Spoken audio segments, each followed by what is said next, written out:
بسم الله الرحمن الرحيم الحمد لله رب العالمين والصلاة والسلام على أشرف المرسلين سيدنا ونبينا محمد وعلى آله وصحبه وسلم تسليما كثيرا إن شاء الله تعالى.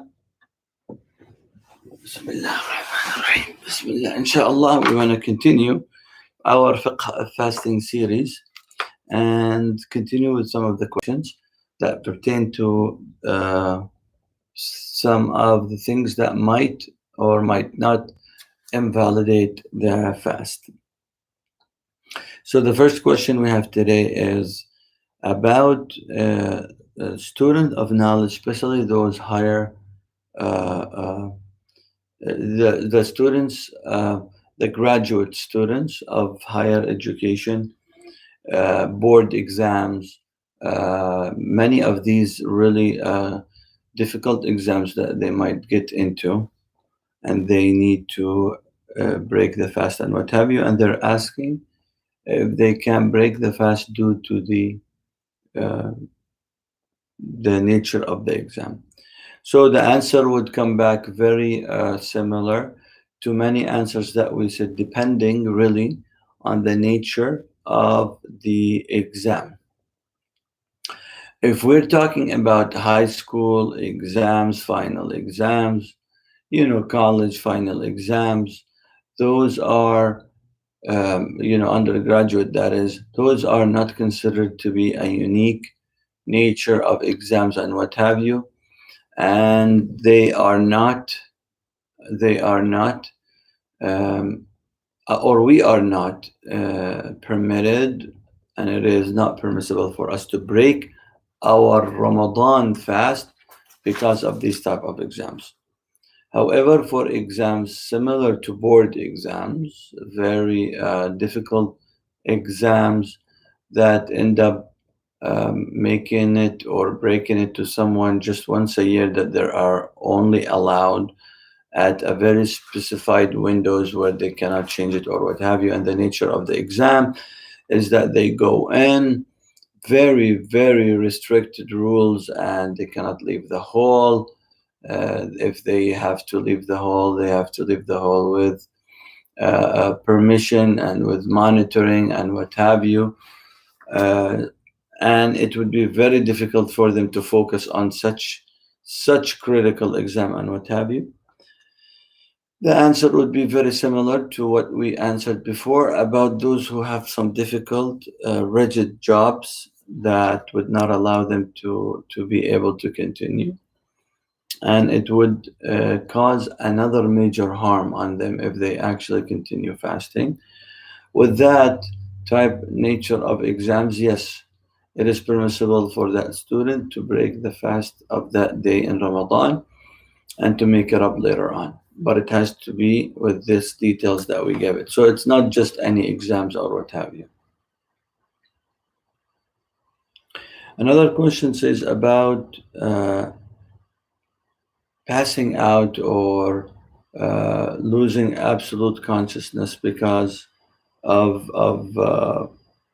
something. If someone got dehydrated, very tired, sick for some reason or another.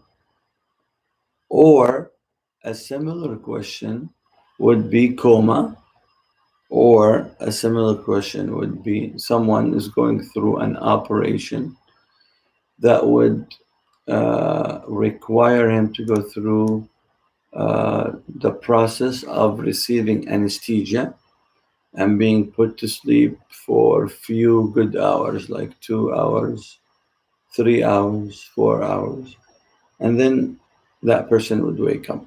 So all these, would that invalidate the fast? In general, the scholars said if someone gets any moment of his or her fast intact, even if it's one moment, 1 second, few seconds intact, to start a day or to end a day of fast, then it should be okay. But if it's totally out of it, knocked out or passed out or fainted or put to sleep or received anesthesia for more than 24 hours for some reason or another. So the answer is, if they start the day with fasting, then they go through this process, then the day is accepted, even if they wake up many hours after Maghrib time. Or if they receive this, or they go through the same process of either or of these scenarios, before they have, so the person has the intention, have suhoor, let's say at 3 o'clock in the morning, before Fajr, way before Fajr, and then they go through the process, or they faint out, or they just go to sleep completely and wake up a few minutes before Maghrib time. Again, those few minutes before Maghrib time make the fast intact, so it counts the day.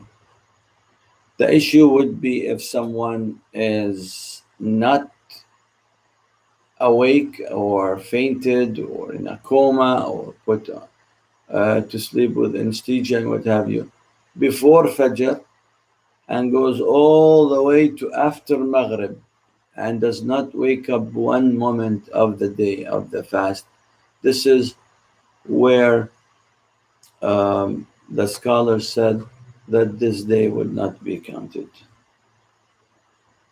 Now, a third question would be about, there are some areas, some places, unfortunately, uh, uh, people have the habit, Muslims that is, have the habit when they get angry and they start cussing out, and losing their temper, and swearing and cussing out and what have you.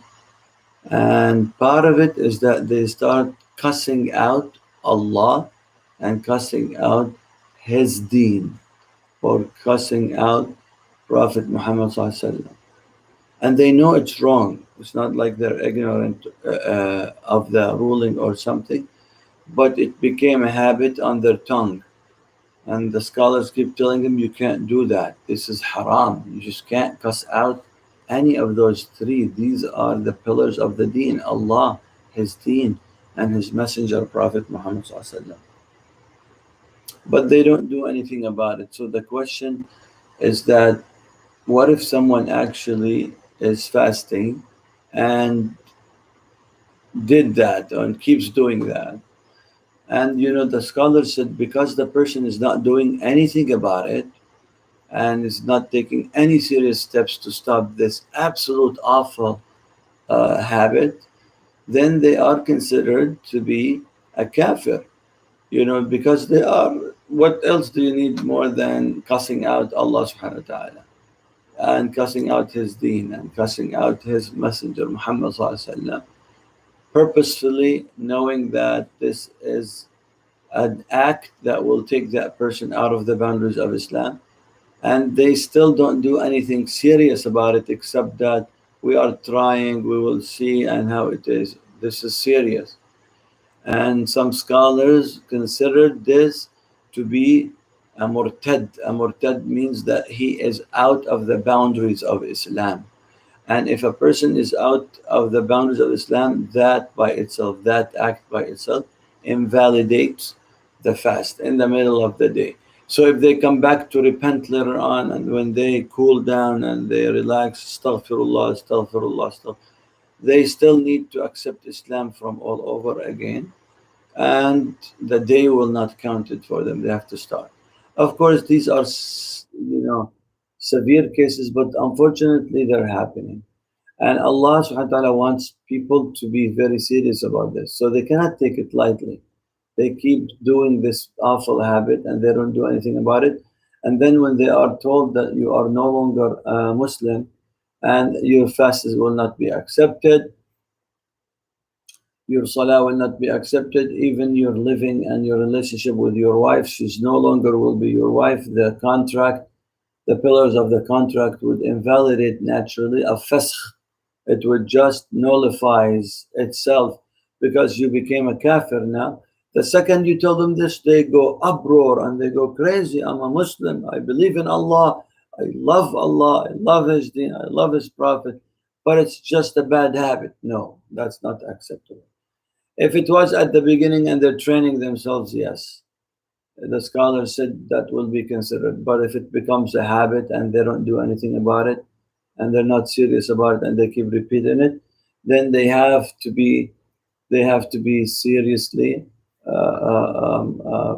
penalized by going through this process. Now, we talked about the eye drops, that it does not invalidate the fast. So the follow-up question is, what about a person that actually used the eye drops and it basically settles and sets into a point that this type of light liquid actually goes all the way through the throat and the person feels it and swallows it down the throat because they just cannot get it out. So the answer, because they cannot get it out, and that was not an intentional. So usually when we use the eye drops, it doesn't infiltrate and go all the way to the opening of the throat and all the way to the. So since this is not the norm, and the person didn't do it on purpose, and when he felt it, he would not be able to get it out of the throat and had to swallow it, then inshallah it would not invalidate the fast. And the same rule applies if anything gets through the body, whether it's eyes, whatever, like any opening. Some people say, I have a unique situation where if I drop something in my eyes, it goes down the throat. If I put liquid drops in my ears, it goes down the throats. Whatever happens, Allah created us differently, but the answer would be the same. If it's not intentional, that's not the norm of what happens, and then it gets to the throat and gets swallowed, it's fine. But it's not fine when we go and do things through the normal passes and then say, oh, I tried to get it out and I couldn't. That's not normal. Now, another question about some people. We talked about bleeding of the gum and what have you. People are asking, what about bleeding of the nose? And it's heavy bleeding, and you end up having some blood through the throat and what have you. Again, the answer would be it would not invalidate because that was not intentional, but definitely a person should not allow himself to swallow any type of that blood.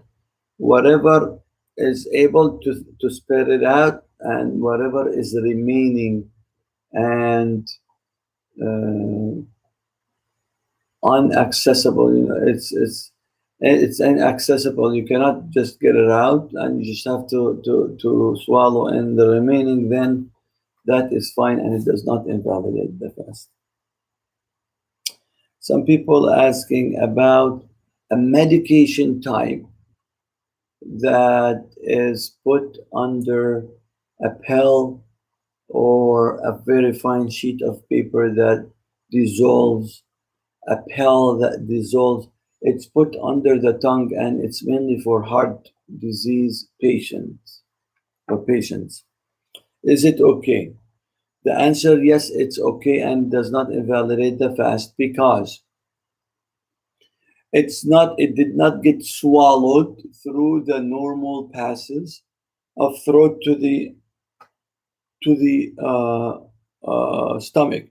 So we're not getting into any of the disagreement among the scholars. Remember, when we talk, some scholars say it doesn't matter what you swallow, even if it's not nutrition, even if it's not food, anything that you swallow and goes to it will invalidate. No, this one doesn't go through the normal passes of throat down to the stomach, but dissolves under the tongue and goes through the bloodstream. So the answer that it does not invalidate as long as it is medication and it's needed, okay?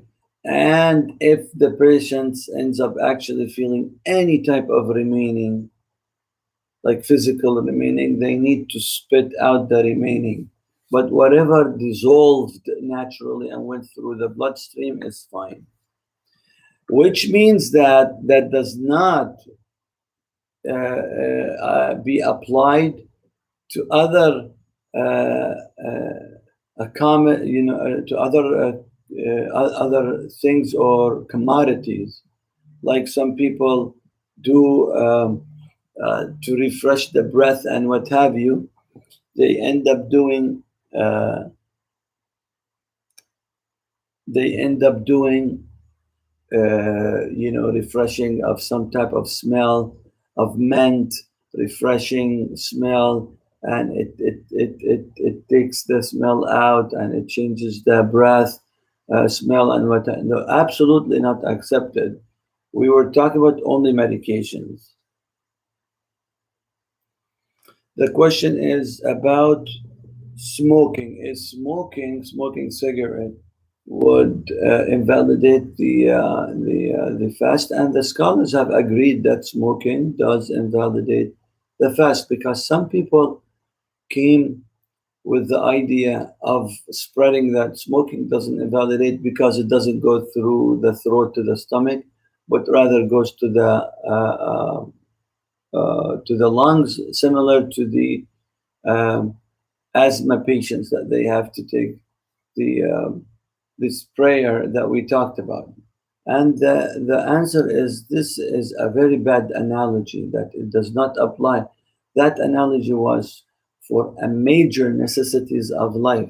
Someone who has asthma and has asthma all the time, whether in Ramadan or outside of Ramadan. So we cannot tell them, well, break the fast in Ramadan and then make it up later on. It's the same all the time, all year round. And they have a medications with mist that it does not have a physical weight to it, but rather it's just more of, it's like oxygen. It's just a mist in the air,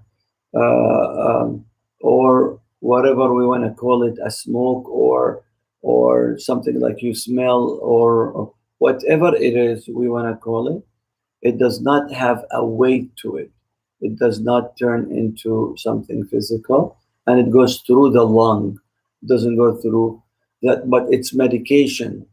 We don't do it and that's why we talked about the bakhur, the one that has smoke, the type of utar, the wooden perfume that you burn, and you start inhaling that. We said that would invalidate, because that turns into physical,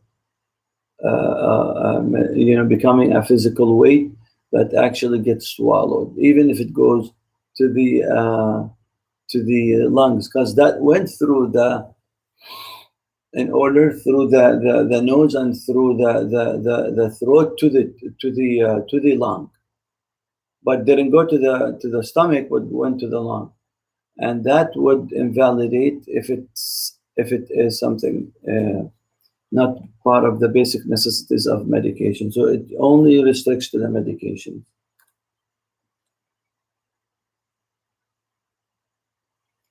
How about the similar questions about the smoking, the patches that people put to quit smoking, patches that people actually put for many other type of medications that would allow them to control many imbalanced thing in their body and what have you. The answer is this: absolutely fine, no problem.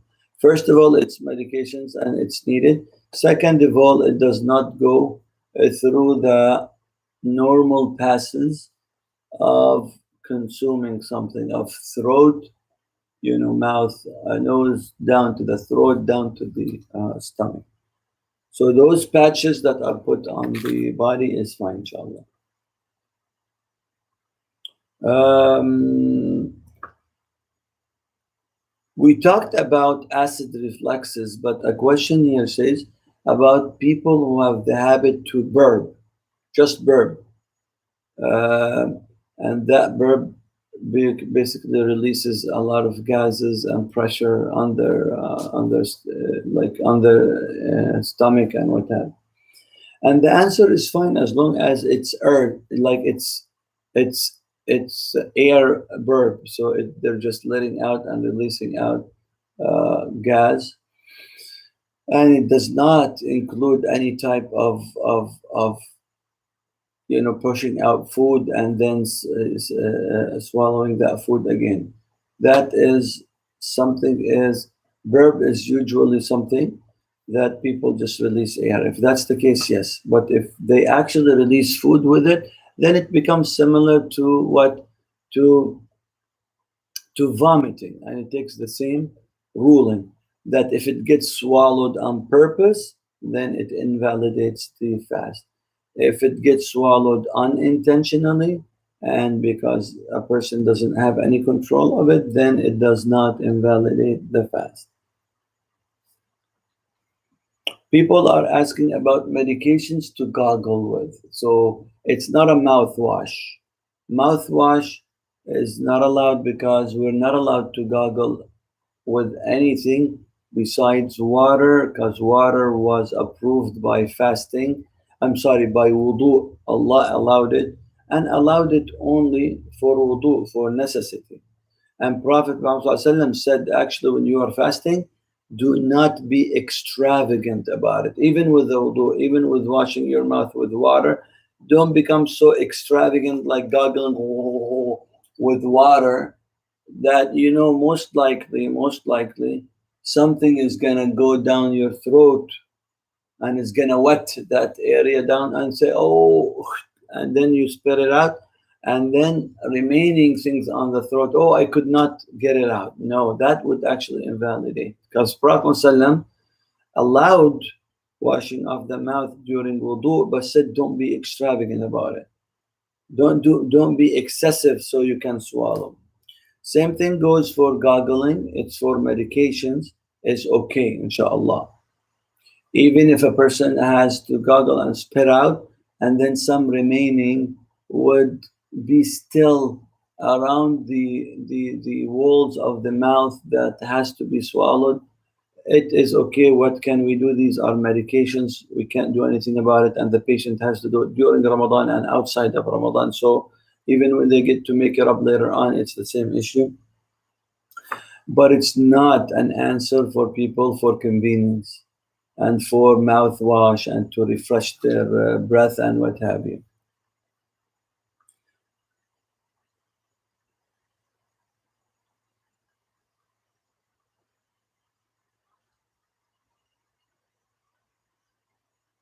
Um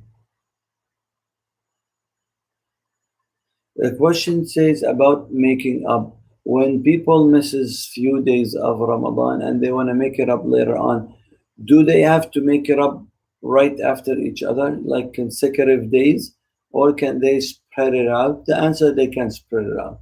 They don't have to stick to an order of, like if they missed 5 days, it's 5 continuous consecutive days to make up. No, they don't have to. They can spread it out. That's no problem.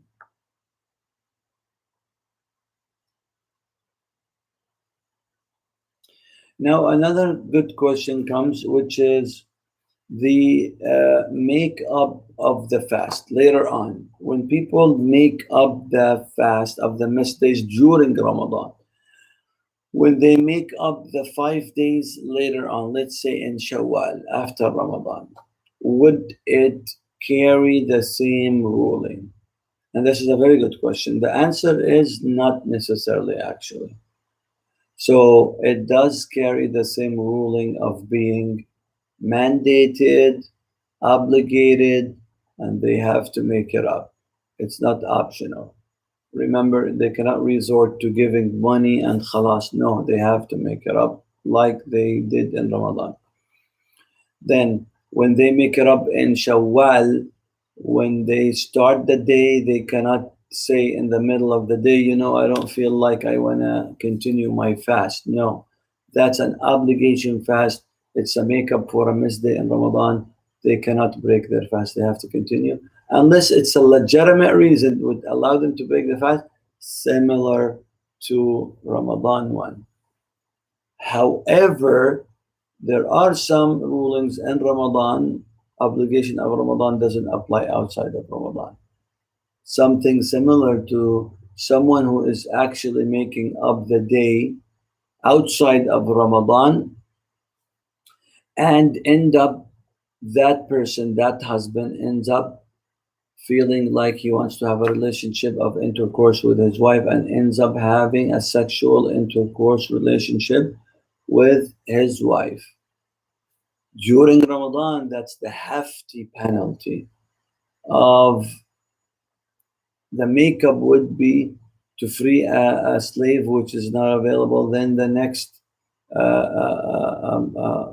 one that comes to expiate and to make up is to fast 60 consecutive days to make up for that mistake. But outside of Ramadan, no. So outside of the Ramadan, that person would have to make up that only day, and it would not be applied because this hefty penalty was attached to the azama and the rituality of Ramadan itself and the respect that we pay for this beautiful month that Allah subhanahu wa ta'ala recognized. And similar ahkam that we said that people would not be able to do in Ramadan, similar to, for example, when we said someone that was on travel and had a legitimate reason to break the fast, then when they came back in town, they're not allowed to keep eating and drinking and enjoying the day, especially in public. But out of respect of the month, they should refrain until the time of Maghrib, even though the day is not counted for them. And some scholars said it's okay to continue eating and drinking, but inside your house. You don't do it in public and keep telling people, well, I was just on travel, and you end up being in public chewing gum and what have you. No. But outside of Ramadan is okay. Someone breaks the fast for a legitimate reason. So let's say a sister was making up the missed days in Ramadan, and as she was making up those missed days, her period started and she broke the fast during that day, and she ended up now eating and drinking in front of everyone, her families and her friends. It's fine because no one is going to doubt her. No one is going to say, what's wrong with you? Why are you not fasting? That's Ramadan, because it's outside of Ramadan. Here it was inside of Ramadan, so the rules would not apply. And many other rules that we talked about that pertains specifically to Ramadan. If it gets done outside of Ramadan, it would not carry the same rule, except what we mentioned at the beginning, about the validation of the fast takes the same thing, which is to continue fasting when someone starts the fast.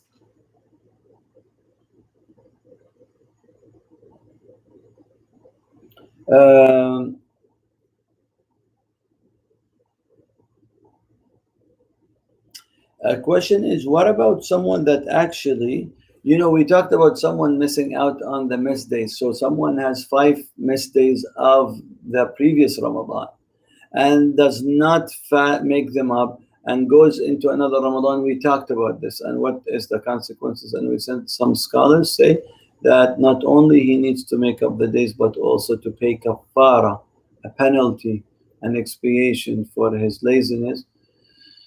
But the question here is, what about someone that has a legitimate reason to only pay money? Yani someone with a chronic disease, someone who's elder, and is able to pay fidya, a replacement, in replacement of the fasting, to feed 30 poor Muslims during the month, and does not do it. And then Ramadan is out. And then he knows that he needs to still feed 30 poor Muslims. Shawwal goes out and many months goes out, and the next Ramadan starts and he still did not feed 30 poor Muslims. What's the answer for that? Would he do something similar? Does he pay double? Because now not only that he cannot fast, so instead of making up the fast, he needs to feed 30 people. And now a penalty because he did not feed people from previous Ramadan. So the answer is really, some scholars say that he needs to pay the fidya double penalty, but honestly, it's not based on any proof. It was more of giving that person the seriousness of that, so he ends up being obligated to pay twice, and if he does it more, he pays it 3 times or 4 times if he misses it 4 times. No, answer is we cannot tell someone to do that unless we have a proof. So we're gonna stick with only one time, the same one. So he has to still feed 30 poor Muslims and to repent, because now he's being sinful. He's able to pay, but he just doesn't want to do it. He keeps procrastinating, delaying, postponing. He is sinful, but he is still only needs to feed 30 Muslim poor people. Last question for today. Is it okay to give the fidya to feed poor relatives of the person? So someone wants to feed his cousins. Absolutely, very good. That's absolutely virtuous, mashallah. Not only they're needy, not only they're poor, but they are your own relatives, so you take more ajr in them. But they have to be recipients. They have to be defined as poor or needy. Cannot just say, yeah, they are in need, but the husband works, the wife works, and everybody works, but they're just making it day by day. That's not poor people, that's not needy people. So they have to be defined needy or poor, then yes. But it's not allowed for the person to feed his own family members. Yani a husband that needs to feed 30 poor people because he has chronic disease and ends up using that $300, for example, to feed his own family, to bring food to his own house, to his wife and to his children. No, those are dependents of his Islamically. He is absolutely responsible to feed them and to feed his mother and to feed his father and to feed his sister that is under his authority. She's not married yet. He cannot feed them and say, well, I fed because they're poor. Even if they're poor, even if the person is poor, he cannot feed, his own. Oh, I'm sorry. If the person needs to feed poor people, but he himself poor, I take this back. If he himself is poor, that's a different story, because he is eligible, a recipient, to take the money himself or the food himself. And for that matter, if he's not able to even pay fidya, it just drops. He cannot. He doesn't have money to feed others. He himself needs to feed himself. That's a different story. But I was talking about someone who's eligible, who's not eligible to fast, like he has a chronic disease and is able to pay money, so he's comfortably fine financially, and instead of cooking and feeding 30 poor people, he cooks with his money and brings food, and instead of inviting 30 poor people, he invites his family members. So he's feeding his own family members. That's not allowed, because because those are dependent of his. But if it was his sisters, brothers, cousins, people that he is not responsible to feed, and they are independent of their own, then yes, he can feed them if they are poor. Inshallah, that should do it for today. We'll see you inshallah ta'ala tomorrow. May Allah subhanahu wa ta'ala reward you, and we'll try to wrap it up tomorrow inshallah, and start with the i'tikaf. If not, then we're going to inshallah wrap it up with i'tikaf on Wednesday. May Allah subhanahu wa ta'ala bring the khair and reward you, and we'll see you tomorrow inshallah. Assalamu alaikum wa rahmatullahi wa barakatuh.